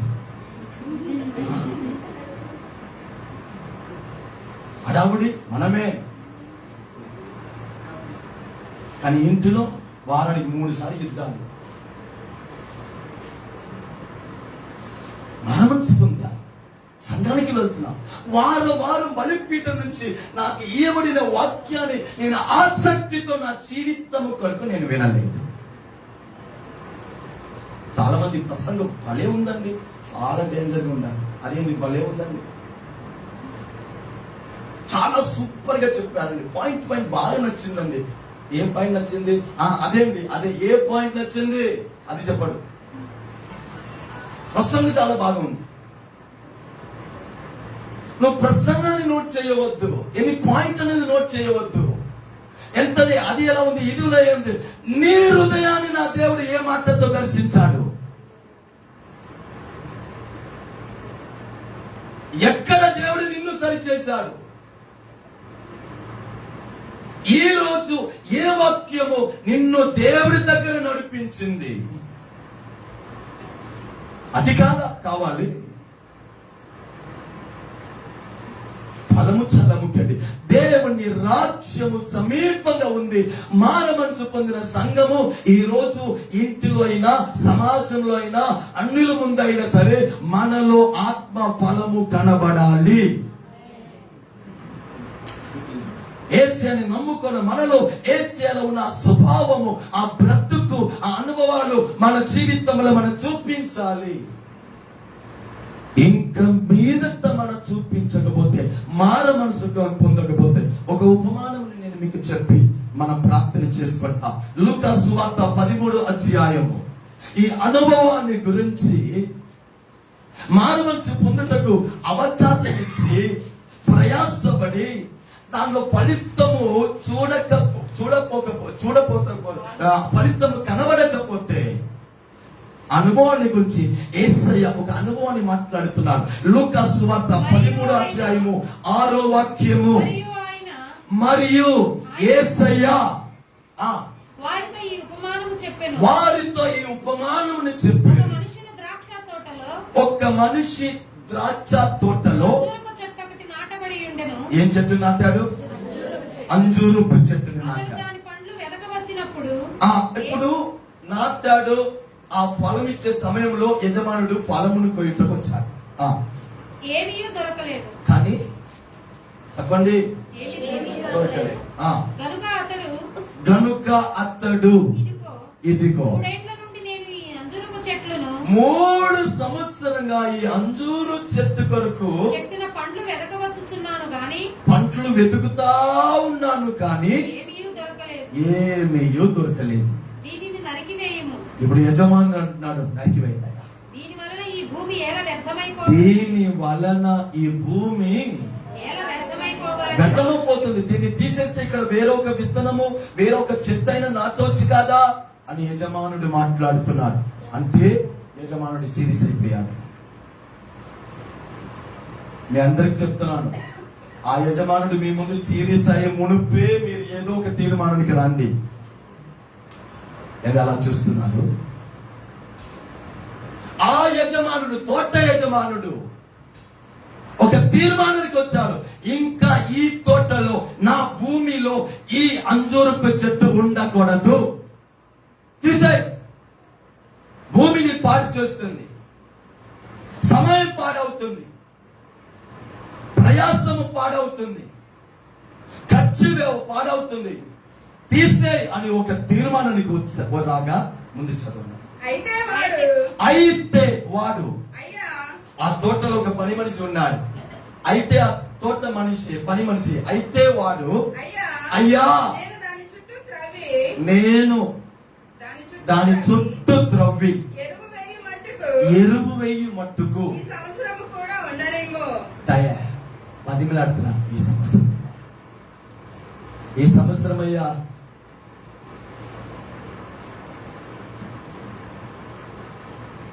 ఎవరో మీ కొరకు బదిలాడుతున్నారు కనుక కృపలు సాగుతున్నారు. లేకపోతే ఎప్పుడో ఎక్కడో యేసు రక్తమే జయం.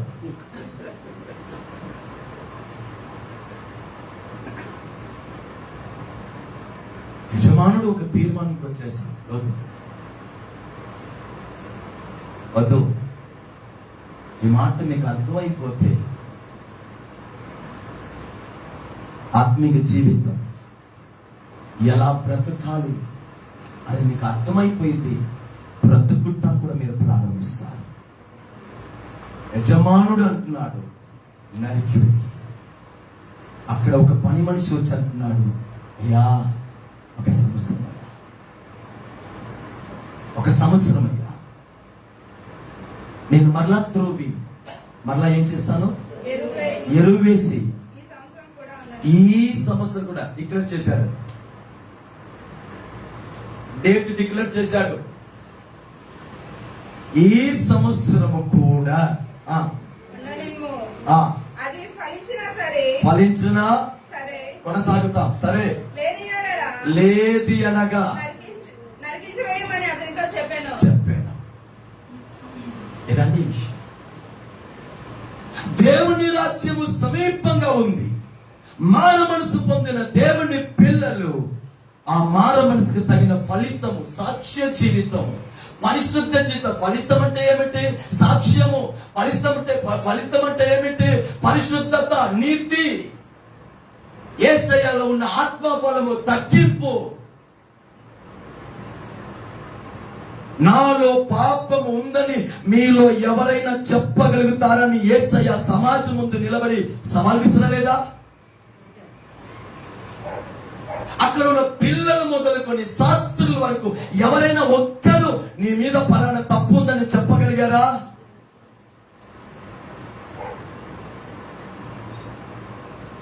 క్రైస్తవ జీవితం అంటే ఆత్మిక ఫలం అంటే అది. ఈ మాటలు నేను మీకు చెప్తా. మొదటిగా తోట. ఆ ఉపమానంలో తోట వస్తుంది. నా దగ్గర వివరించుటకు సమయం లేదు, కానీ మీ అర్థానికి నేను చెప్తాను. తోట సంఘము. తోట దీన్ని గుర్తండి, సంఘం. యేసయ్య రక్తము ద్వారా స్థాపించబడిన సంఘం. మన కుడి ఉన్నామే, ఇది దేవుని సంఘము. దేవుని ప్రసన్నత దిగివచ్చే సంఘము. దేవుడు మనల్ని దర్శించే సంఘము. దేవుడు మనతో మాట్లాడే సంఘము. మనల్ని ఆశీర్వదించే సంఘము. మనల్ని రాకడికి సిద్ధపరిచే సంఘము.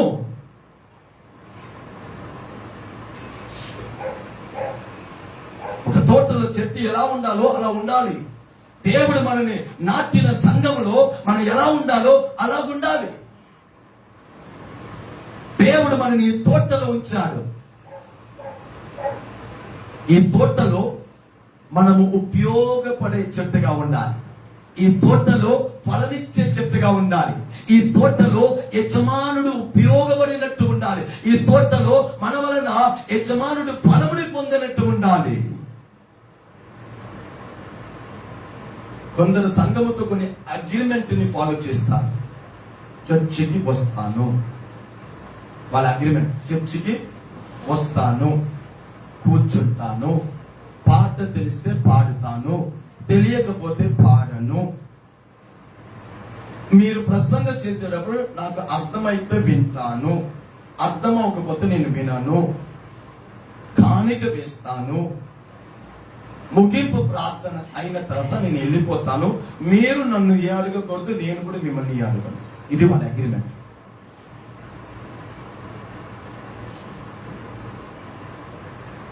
హల్లెలూయా. ఎలాంటి వాళ్ళు? ఈ చెట్టుని ఇక్కడ ఈ భూమిలో పెట్టి ఏం చేయాలో నాకు అర్థం కావట్లేదు. నేను ఎదుగను, మరొకరిని ఎదుగనియను.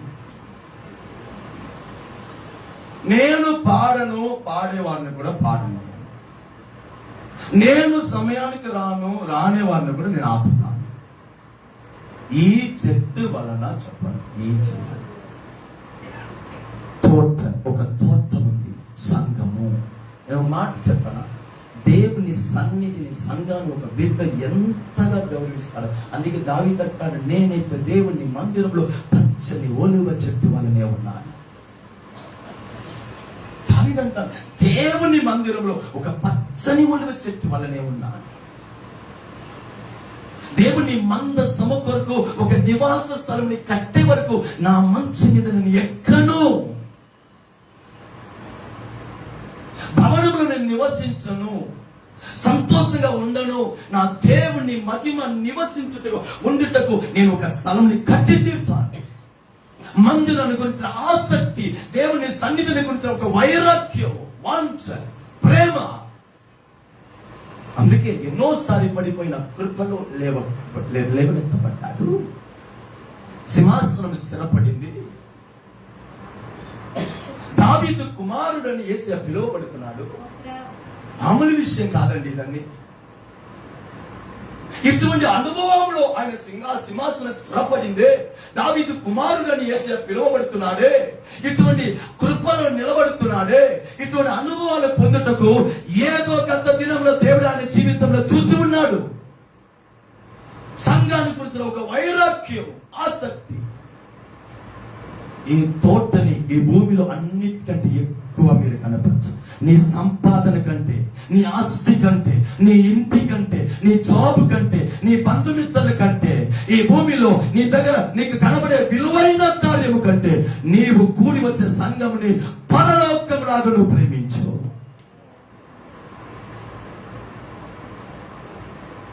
ఇది నిన్ను నాటిన సంఘం. ఈ సంఘంలో ఉన్నప్పుడే మీరు ఫలమిస్తారు. కొందరు వారానికి ఒక తోటని మారుస్తారు. ఇలా మారుస్తూ ఉంటే ఎప్పుడంటే ఆ చెట్టు ఫలం ఇచ్చేది?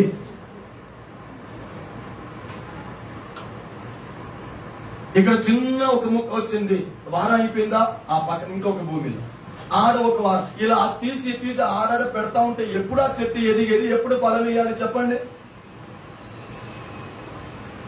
నాటబడాలి. నాటాడు. తోట బైబిల్ చెప్తుంది నాటాడు. ఆ తోటానికి ఒక యజమానుడు ఉన్నాడు. చెప్పండి, తోటకి యజమానుడు ఉన్నాడు, దేవాది దేవుడు. ఈ సంఘానికి ఒక యజమానుడు ఉన్నాడు. ఈ సంఘానికి ఒక నాయకుడు ఉన్నాడు. ఆయన వలన ఈ సంఘం స్థాపించబడింది. ఈ సంఘానికి, ఈ తోటకి ఆ యజమానుడు దర్శనించున్నాడు. ఈ తోటకి ఆ యజమానుడు పిలిపించున్నాడు. ఈ తోట మీద ఆ యజమానుడికి ఒక ప్రణాళిక ఉంది. ఎవరి వలన తోట కూలిపోవద్దు. దర్శనాన్ని ఎవ్వరు పాడు చేయలేరు. దేవుని కార్యాన్ని ఎవ్వరు పాడు చేయలేరు. ఎవరు దేవుని ప్రణాళికని, ఉద్దేశాన్ని ఆపలేరు. అడ్డగిస్తున్నారా, ఆటంకపరుస్తున్నారా? దేవుడు ప్రేమతో ఆలోచన చెప్పి చెప్పి చెప్పి చెప్పి చెప్పి ఒక రోజు ఏందండి, ప్రేమ స్వరూపి తగ్గించే అగ్ని విషయం కూడా మర్చిపోకూడదు. నేను ఎప్పుడు చెప్పే విషయం, దేవునికి విరోధంగా పొరపాటు కూడా మాట్లాడవద్దు. దేవునికి విరోధంగా పొరపాటు కూడా మాట్లాడవద్దు. రెండోది, సంఘ పరిచర్యకి విరోధంగా పొరపాటు కూడా మాట్లాడవద్దు. మూడోది, నిన్ను కాయిచుందా, నిన్ను ఆత్మీయతలు నడిపించే వారికి విరోధంగా పొరపాటు కూడా నోరు తెరిచి మాట్లాడవద్దు. ఆ దేవుని కృప, దేవుడు నిన్ను ఉంచిన ఈ ఓడ, ఈ సంఘము, ఈ తోట వలన, నీ కొరకు దేవుని సన్నిధిలో నిలబడే సేవకుల వలనే మీరు కృపలో నిలబడుతున్నారు. ఈ 3 కంచె పక్కన అయింది అనుకోండి, చిన్న పిల్లలు కూడా మనం లెక్క చేయరు. ఈ తోటలో దేవుడు నాటాడు. ఈ తోటకి ఒక యజమానుడు ఉన్నాడు. నా బైబిల్ చెప్తుంది, ఆ యజమానుడు ప్రతి సంవత్సరం వచ్చి ఆ తోటలో కాయను కొయ్యాలని, కాయ ఫలముని చూస్తానికి వస్తున్నాడు. ఫలము లేదు. వందలో ప్రసంగం వినిన మనలో ఎన్ని మార్పు వస్తుంది? బైబిల్ చెప్తుంది, ఆ యజమానుడు ఫలముని వెతికి వస్తున్నాడండి. ప్రతి కూటంలో ప్రతిసారి ఆయన మన దగ్గర వస్తున్నాడు. నా బిడ్డ ఎంత ఎదిగాడు, నా బిడ్డ ఎంత ఎదిగాడు, నా బిడ్డకి నేను ఈ కృప ఇయ్యాలి, నా బిడ్డకి నేను ఈ వాగ్దానం ఇయ్యాలి, కానీ ఎదగలేదే, బాధతో వెళ్ళిపోతుంది. ఎన్నిసార్లు నీతో మాట్లాడటానికి ఆయన వస్తే నీతో మాట్లాడలేకపోయాడు. ఎన్నిసార్లు నీతో నడవాలని వస్తే నీతో నడవలేకపోయాడు. ఎన్నిసార్లు ఇది ప్రార్థన సమయము, నా కుమారుడు నా కుమార్తె నా దగ్గర వచ్చి ప్రార్థించిందని ఆయన కనిపెడతా ఉంటే నువ్వు మనుషులతోనే మాట్లాడావు, నీ విషయం మీదే నువ్వు చోటిచ్చావు, నీ విషయం మీదే ఇంపార్టెన్స్ ఇచ్చావు. ఆయన కనిపెట్టి వెళ్ళిపోయాడు కదా. కొందరు చూడండి, వాళ్ళలాంటి దుర్మార్గులు మరొకరు ఉండరు.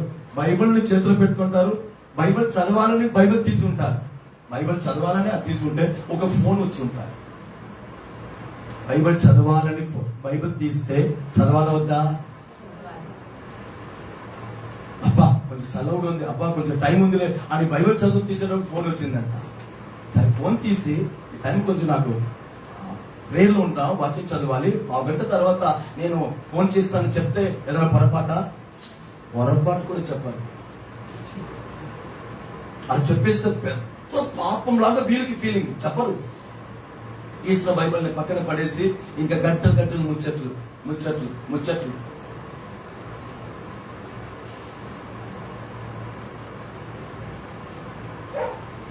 ఒకరోజు ఈ పుస్తకం వలన మీకు లెక్క అయ్యాలి. వాక్యం చదివే టైంలో వాక్యం చదివి ఉంటే ఆ నష్టం నుంచి నువ్వు తప్పించబడి ఉంటావు. వాక్యాన్ని చదివే టైంలో నువ్వు చదివి ఉంటే ఆ పాపంలో పడిపోకుండా నువ్వు కాపాడబడి ఉంటావు. వాక్యం చదివి ఉంటే ఆ పొరపాట్లు పడిపోకుండా నీకు ఆ రోజు ఆలోచన దేవుడు ఇచ్చి ఉంటాడు.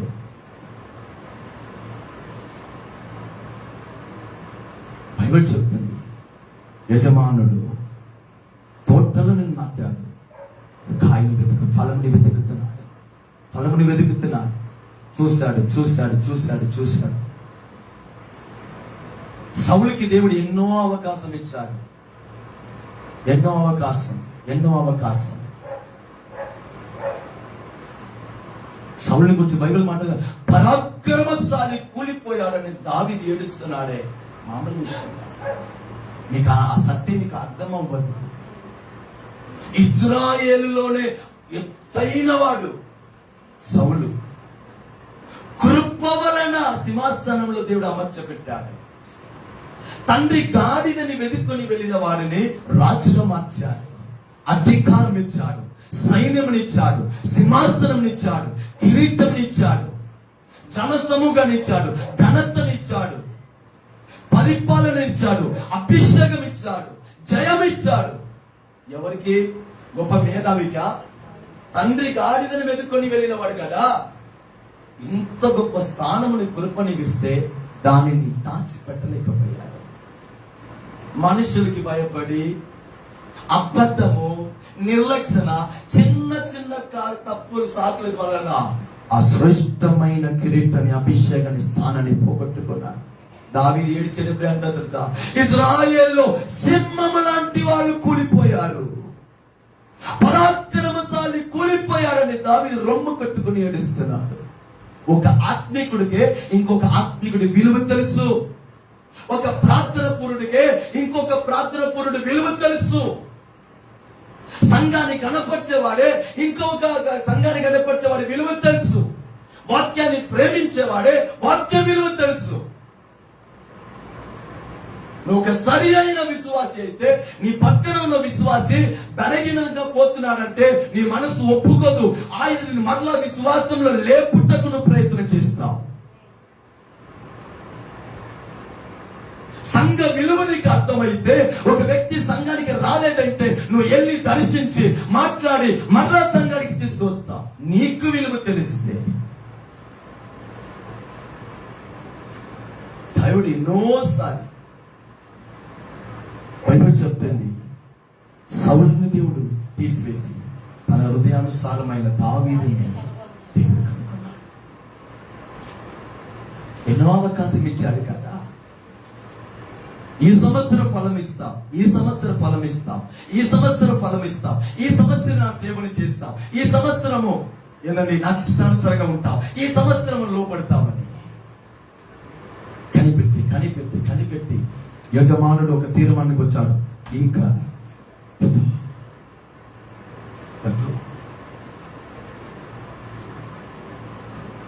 ఏమండి, ఒకవేళ ఈ వాక్య భాగము ఇక్కడే అయిపోతే, యజమానుడికి ఇంకా ఈ చెట్టు వద్దు అని తీర్మానించి ఈ చెట్టుని పీకేసేయండి, నరికేసేయండి అని ఇక్కడే ఈ వాక్యం ముగించబడి ఉంటే మన పరిస్థితులు కూడా చాలా తారుమారయ్యేది.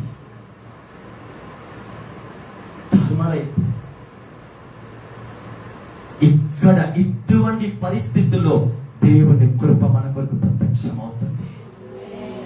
తీసివేసాయి, ఈ చెట్టుని నరికివేసాయి, దీని వలన ఈ భూమికి ఏ లాభము లేదు, ఉపయోగం లేదు, వద్దు అని దేవుడు తీర్మానించినప్పుడు అక్కడ ఒక వ్యక్తి వచ్చి బతిమలాడుతున్నాడు, అయ్యా ఒక్క సంవత్సరం. దానికి బైబిల్ చెప్తుంది కృప. బైబిల్ చెప్తుంది ఇది కృపా కాలము, ఇది అనుకూలమైన సమయము. రేపటి దినాన్ని గురించి అతిశయించవద్దు. ఇదే రక్షణ దినము, ఇదే అనుకూలమైన సమయము. అక్కడ ఒక యజమానుడు, అక్కడ ఒక పని మనిషి ఎవరండి? ఆ చెట్టు కొరకు ఈయన ఎందుకు బతిమిలాడాలి? నిన్ను కాయించున్న నీ సేవకుడు, నీ కొరకు ఉపవాసించే సేవకుడు, నీ కొరకు మోకాల్లో ఉండి రాత్రంతా ఏడ్చి వాక్యాన్ని సిద్ధపరిచి ఈ రోజు నా పిల్లలు వాక్యంలో బలపడాలి, కృపలో బలపడాలి, వారి కుటుంబంలో సమస్యలు మారాలి, పరిశుద్ధతలో ఉండాలని ప్రతి ఒక్క విశ్వాసాన్ని దృష్టిలో తీసుకుని వచ్చి మనస్సులో పెట్టుకొని ప్రార్థించి వాక్యాన్ని సిద్ధపరిచి ఏడ్చి బలిపీఠం దగ్గర వస్తున్నారే నీ కొరకు జీవించని ఆత్మీయులు. ఆ పని మనిషి విలువని అర్థం చేసుకుని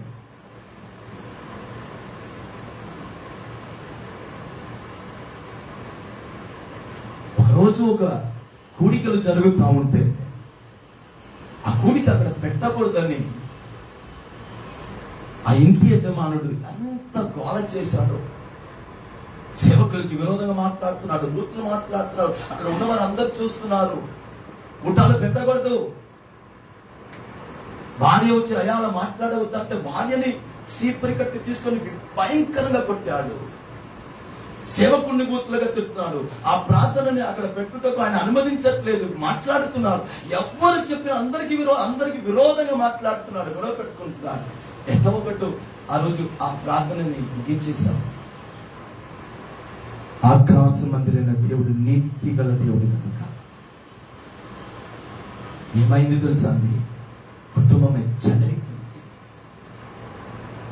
ఒక 10 రోజు 22 ఏమో అంతే నాకు గుర్తు, 10 రోజులు అదే ఒక 10 రోజు ఒక 8 రోజు మించి 2 బెడ్రూమ్, ఒక హాల్, కిచెన్, బయట వరండా, నో ప్లేస్ ఉన్నాయి.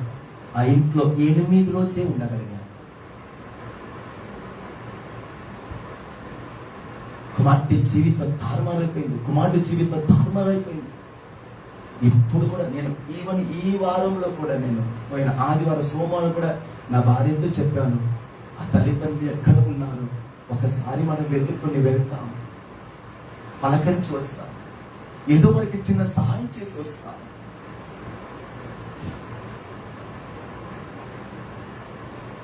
ఆ తండ్రి చేసిన కార్యం ఎవరు? ఆయన విశ్వాసి, దేవుని నమ్ముకున్నవాడు. కుటుంబమే తారుమారైపోయింది. ఆ ప్రాంతంలో ఒక శాప క్రైస్తవులుగా వారి బ్రతుకు మారిపోయింది. లేదు వారు మాట యవన బిడ్డ భయంకరంగా చనిపోయారు.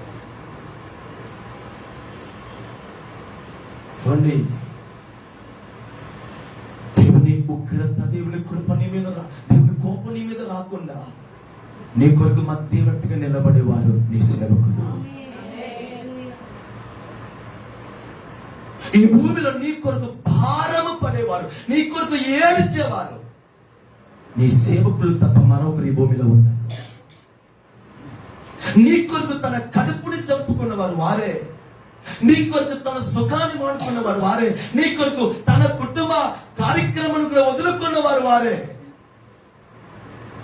రాత్రి పగలు నిన్ను గురించి ఆలోచించేవారు వారే. నా పిల్లలు తన కడుపులో పుట్టిన పిల్లల కంటే తన సంఘాన్ని ఎక్కువ ప్రేమించి ఏడ్చి బాధపడి, తప్పు చేస్తే బాధపడి బాగుపడాలని ఆలోచించే ఆ పని మనిషి లేకపోతే నీ బ్రతుకు గ్యారంటీ లేదు. ఆ తోటలో ఆ వ్యక్తి వచ్చి అంటున్నాడు, అయ్యా 1 సంవత్సరం అయ్యా, ఇంకొక కృప ఇయ్యండి అయ్యా. ఎన్ని కూటాలు మీ ఆత్మీయ తల్లి, మీ ఆత్మీయ తండ్రి, మిమ్మల్ని కాయిచున్న వారు మీలో ఇన్ని సంవత్సరాలు పరిచయం చేసి ఈ మార్పు చూడాలి, ఇటువంటి అనుభవాన్ని చూడాలి, ఇటువంటి ఎదుగుదలను చూడాలని ఎన్నిసార్లు ఇష్టపడి ఉంటారు. కానీ ఆ ఎదుగుదల మార్పు మీలో కనబడినప్పుడు మిమ్మల్ని నిర్లక్ష్యం చేసుకున్నారా? మిమ్మల్ని దూరం చేసుకున్నారా? ఇంకా మీ తిప్పల్ని మీరు పడండి వదిలేస్తారా? మార్పు కనబడకపోయినా, మీలో పొరపాటు కనబడినా, మీలో కృప లేకపోయినా, మీరు లోబడకపోయినా, మీ వలన దేవునికి మహిమ రాకపోయినా, మరలా కోడి తన బిడ్డని రెక్కల కింద చేర్చుకున్నట్టు మిమ్మల్ని చేర్చుకుంటున్నారే. నా పిల్లలు ఇయాలైనా బాగుపడతారు, రేపైనా బాగుపడతారు, ఈ మీటింగ్ అయినా బాగుపడతారు, ఈ వాక్యం వినైనా బాగుపడతారని మీ క్షేమము కొరకు కాదా ఇది ప్రయాసము. ఇంకను మారు మనసు పొందకపోతే ఎలా?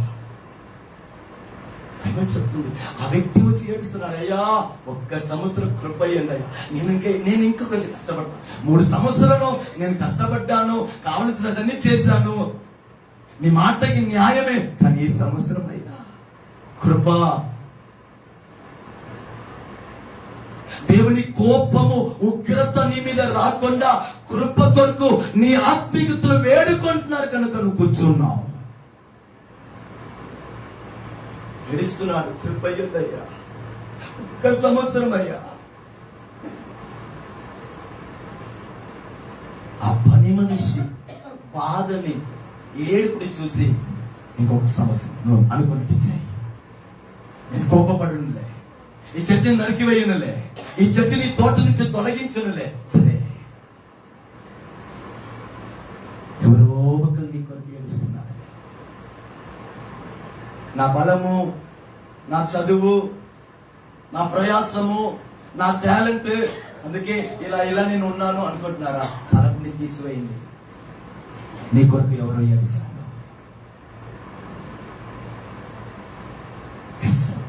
వాక్యం మీకు అర్థమైపోతే జీవితంలో ఎప్పుడు ఎక్కడ దేనిని గురించి కూడా హెచ్చింపు గర్వం అనేది మీలో రాదు.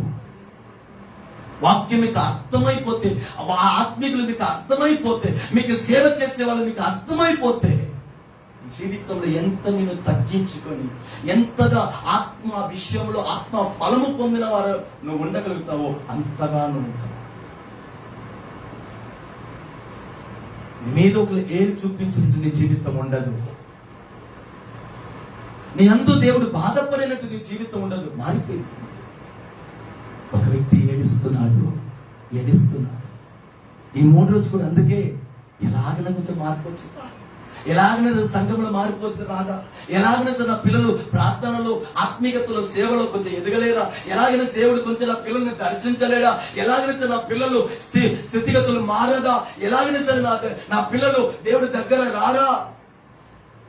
ఒక తపను, ఒక భారం, ఒక దర్శనం. ఆ పని మనిషి అంటున్నాడు, యజమానుడు 1 సంవత్సరం అయ్యా, నేను ఇప్పటి వరకు కష్టపడ్డాను, ఈ సంవత్సరం మరీ ఎక్కువ కష్టపడతాను,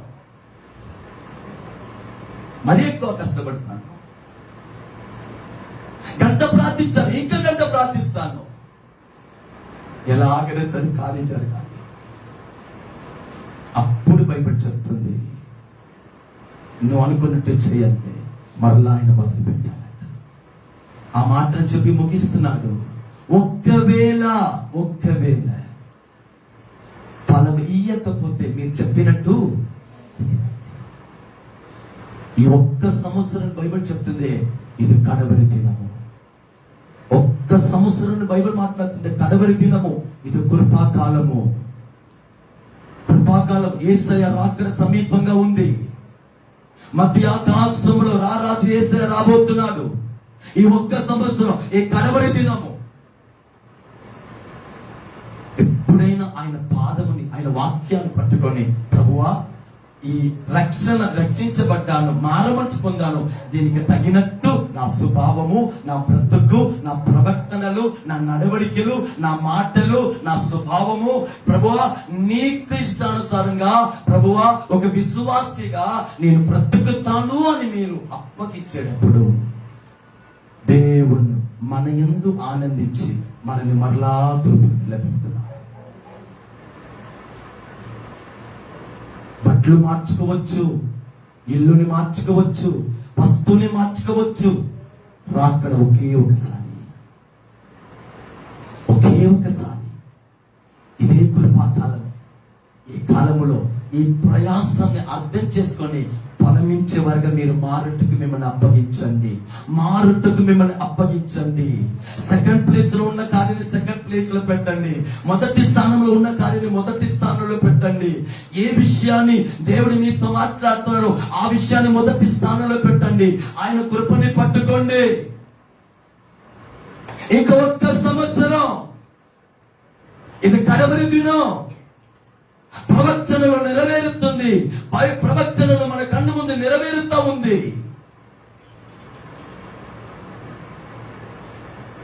ఈ సంవత్సరం కనుక ఫలం ఇయ్యకపోతే అక్కడ తర్వాత విడవబడుట నిత్య నరకమే. ఇన్ని సంవత్సర ప్రయాసం అన్ని వ్యర్థమైంది కాదా? ఇన్ని ప్రసంగాలు వ్యర్థమైంది కాదా? ఇన్ని హెచ్చరికలు వ్యర్థమైతే ఎలా? ఇన్ని ఆత్మీయ ప్రయాస వ్యర్థమైతే ఎలా? ఇన్ని హెచ్చరికలు వ్యర్థమైతే ఎలా? ఇలా వ్యర్థం అవ్వకూడదని దేవుడు మనల్ని ప్రేమించి మనకి కృప చూపించన్నాడు. మనసుకు తగిన ఫలితమే ఈ సంవత్సరమే, ఈ కడవరి దినము, ఈ రోజే దేవుడు నీతో మాట్లాడినప్పుడే, వాక్యం నీ ముందు వచ్చేటప్పుడే, ప్రభువా నిన్ను ఫలమిచ్చే చెట్టుగా మారాలయ్యా. రక్షించబడ్డానని తృప్తి కాదయ్యా. ఆ జీవితం అర్థవంతమైన జీవితముగా, నీకు మహిమిచ్చే జీవితముగా, సాక్ష్యం గల జీవితముగా, రాక్కడికి నేను ఎత్తబడే ఒక అనుభవం గలవాడుగా నేను మారాలి ప్రభువా. నన్ను దర్శించండి. ఒకసారి అందరు లేచి నిలబడి